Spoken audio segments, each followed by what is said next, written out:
Hello, Paul here, and I'm excited to take you through the 2015 release of Photoshop CC for web designers, UI, UX designers as well. It's really powerful what you can do.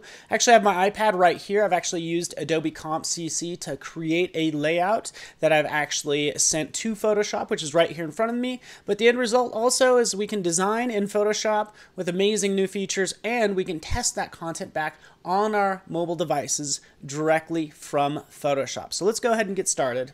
So here's the layout that I actually designed in Adobe Comp CC. I also have access to all of these assets. They're in my Creative Cloud Libraries panel, and I'm in this adventure guide. But where did these assets come from? Well, they actually came from Adobe Stock. And here's Adobe Stock. I can go ahead and search on hiking. Up to over 40 million images. You can see I've licensed some already. See how that says licensed? I can peruse all these various images. And really, what you can do at any point in time is you can download. So you could save it to any library that you want. So I can save this to Adventure Guide. Okay, it actually already is licensed, but that's where it's going to save it to. And you have the opportunity to save a preview as well. So once you've done that, that content is actually going to appear right in here. So that's where this content comes from. And at this point, I could just select any one of these images that I want and bring it in to my layout that I'm working on. So here it is. I'll move this down and I can start designing. Okay, so I could place this in place, and also as I scroll down, notice how you can actually search on icons and UI elements as well. So that's what I have down here. All right, so I can start to position that into place, and also I could place additional graphics like this hike sort of footprint, if you will.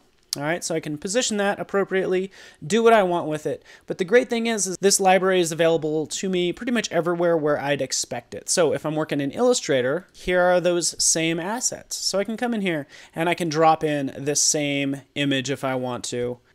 And now, anytime I make changes to that graphic, in fact, I can just double click on it, like, say, for instance, kind of wear out this heel a little more. It's kind of removing some of it. But any change I make to this file, it's actually going to update everywhere. So you can see where it's removed it there. And also, back in Illustrator, you can see how it's updated there as well. And for this image, I want to actually add some layer styles. So I can add this soft light to this image right here. And what I've done is I've added these various layer styles. So look, check this out. I have this gradient overlay. I actually have multiple gradient overlays.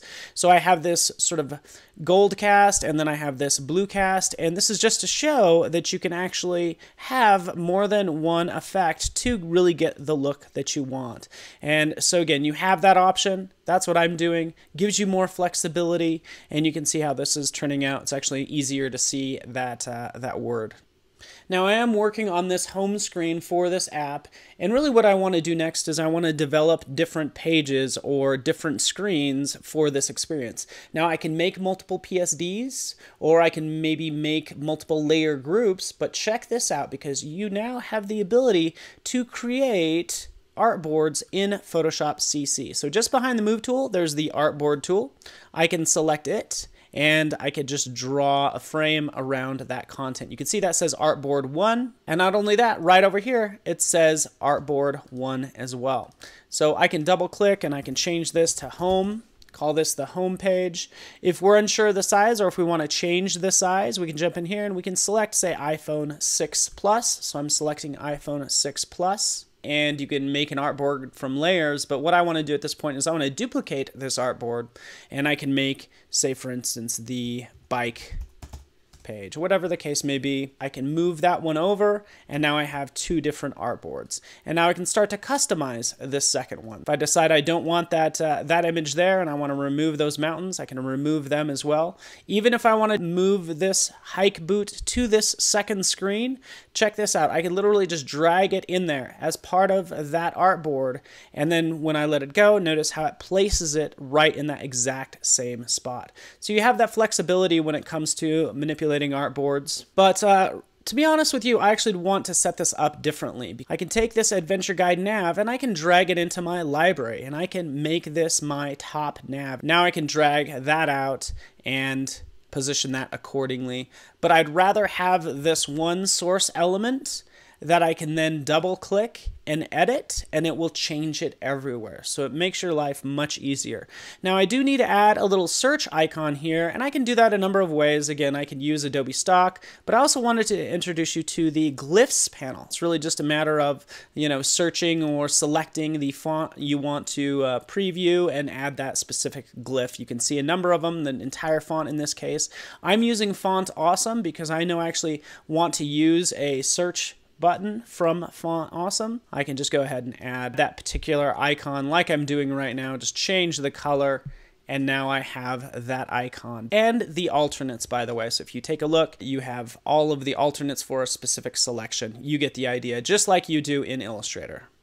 Now I'm going to get into something even more advanced, and it's almost like having another Photoshop inside of Photoshop that's specific for UI, web designers, UX designers. If you go into Preferences, down to Technology Previews, enable Design Space. So it's just a preview right now, and as I select it, I can see my artboards here. Now in terms of navigating around your file, really all you need to do is just double click to dig into various layer groups rather than working through your layers panel. So you can click even down here multiple times into the bottom nav hike and then into that hike image, which you can see there, and I can select it. And not only that, I can change its color. I can even escape out just by hitting the escape key. Now I just want to create some navigation. So I'm just going to use the rectangle tool and just draw out a couple items. Okay, so I can draw out some rectangles. You can see what I'm doing here.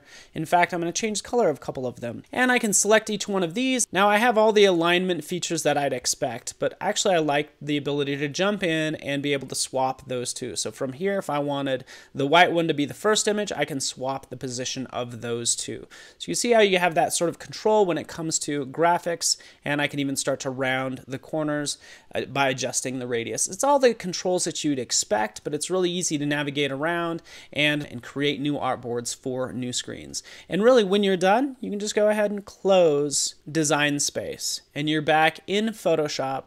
In fact, you can see those graphics that I've created as well. So everything works out just fine. I'm going to switch over to this other layout because what I have here is I have multiple screens. So I basically have this design done. And what I want to do now is I actually want to be able to see this content on my actual mobile device. So in that case, I could use what's called Device Preview. Now on my phone is Adobe Preview, all right? It's an app, and not only that, not only do I have Adobe Preview on here, it's connected by USB for my iPhone, so you can see it listed here. But not only that, my iPad is actually connected using Wi-Fi, so you could use either one, and what do you get? You get the content that's actually in Photoshop on your device. In fact, just so you could see it a little clearer, this is my layout on my phone, happens to be this exact same layout that I'm working on. I can jump in here, and if I decide I want to possibly change the color of this button right down here to red, you could see that it then changes it directly on the device. And you have access to all the other artboards in your design. Okay, so the last thing I want to cover now is actually exporting out your assets. So I have all of these various images, and I can jump into any one of these, and if I want to export out any image, I can just do a right click and I can quickly export this as a PNG. Or what I can jump in and do is export this as, you guessed it, JPEG, PNG, GIF, and even SVG in this case, because that's what I'd want this to be. SVG, it's kind of hard to see. Well, easy enough. We can toggle that to be the dark transparency, and we can export this directly to our desktop. There's the bike SVG, exporting it out just like that. And not only that, you have the file export menu to export out content, but you still have the generate image assets. So make sure you're taking advantage of that as well. So those are just some of the features available to you in the 2015 release of Photoshop CC for UI, UX, and web designers. I encourage you to give it a try yourself.